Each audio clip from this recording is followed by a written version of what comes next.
Sairam, hello everyone, welcome back to my YouTube channel Nishan Study Corner. Hope you all are doing good. आज हम crop production and management पढ़ेंगे।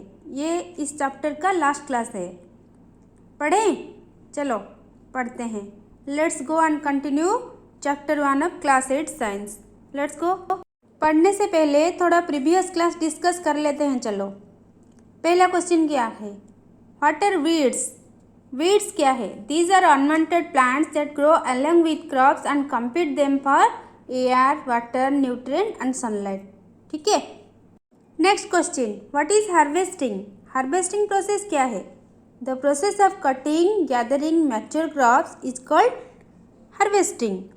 Next, name different methods to prevent spoilage. Spoilage prevent करने के लिए जो जो method है वो बताओ। Grains should be properly dried in the sun to reduce their moisture content. Grains should be stored in an airtight container in a cooler, dry place.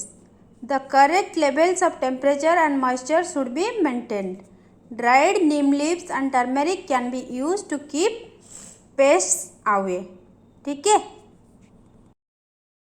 चलो आज का क्लास स्टार्ट करते हैं। पहले हम पढ़ेंगे इंक्रीजिंग क्रॉप यील्ड, फसल की उपज में वृद्धि। When crops are cultivated in the same soil year after year, the supply of these nutrients decreases. Subsequently, crop yield decreases. पौधों को बढ़ने के लिए मिट्टी से नाइट्रोजन, फास्फोरस, पोटेशियम और मैग्नीशियम ये सब पोषक चाहिए। जब एक ही तरह का फसल एक ही खेती में बार बार उगाया जाता है तभी मिट्टी का पोषक कम हो जाता है और फसल की उपज में भी कम हो जाता है। So crop yield can be increased by replenishing the nutrients in the soil. फसल की उपज में वृद्धि करने के लिए मिट्टी में पोषक की भरपाई करना पड़ेगा। ठीक है। This can be done by farming practices. ये फार्मिंग प्रैक्टिस अपना कर हो सकता है। चलो फार्मिंग प्रैक्टिस क्या है ये जानते हैं। It can be changed either by leaving the field fallow or by crop rotation. फसल की उपज में वृद्धि, परती और फसल चक्र ये दो प्रक्रिया अपनाकर बदला जा सकता है। ठीक है। Let's go and study all about following process. In this process, the field is left uncultivated for some time. During this process, the remains of previous crop break down and add nutrients to the soil, thus enriching it.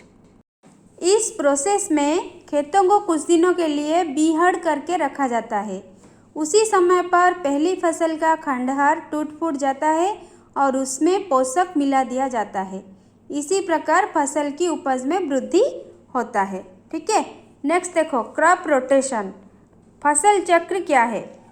In this process, different types of crops are grown in the same field over a year, one after the other. Example, wheat is grown on one season and legumes in the next. Legumes are the plants such as peas and beans that can fix nitrogen. This nitrogen utilized by the wheat is replenished by legumes. Thus, the fertility of the soil restored. इस process में अलग अलग तरह का शस्य एक ही खेत में साल में उपजाया जाता है। एक ऋतु में गेहूँ उपजाया जाता है, फिर उसके बाद लेग्यूम्स लाइक पीस, बीन्स ये उगाया जाता है। ये लेग्यूम्स प्लांट अपने रूट्स में नाइट्रोजन फिक्स करके रखते हैं। ठीक है। जब गेहूँ का फसल होता है वही नाइट्रोजन गेहूँ के पौधे में पोषक की भरपाई करता है। इसी तरह मिट्टी में उर्वर बना रहता है। ठीक है। नेक्स्ट चलो पढ़ते हैं एनिमल हस्बेंड्री, पशुपालन। The rearing of animals on a large scale for food and other purposes is called animal husbandry. It includes rearing of cattle for dairy products and meat, poultry for eggs and meat, bees for honey, fish for food. Rearing involves caring for feeding and breeding farm animals and keeping them free from diseases. पौधों की तरह जीव जंतु भी हमारे विभिन्न प्रकार के खाद्य पदार्थ प्रदान करते हैं। घरों में अथवा फार्म पर पालने वाले पालतू पशुओं को उचित भोजन, आवास और देखभाल की आवश्यकता होती है। जब ये बड़े पैमाने पर किया जाता है तो उसे पशुपालन कहते हैं। ठीक है, सब याद रखो। आज का क्लास यहीं ख़त्म करते हैं। अगर मेरी ये वीडियो आपको अच्छा लगे तो इसे लाइक और शेयर कीजिए। अगर चैनल में नए हैं तो सब्सक्राइब ज़रूर कीजिए। Thanks for watching.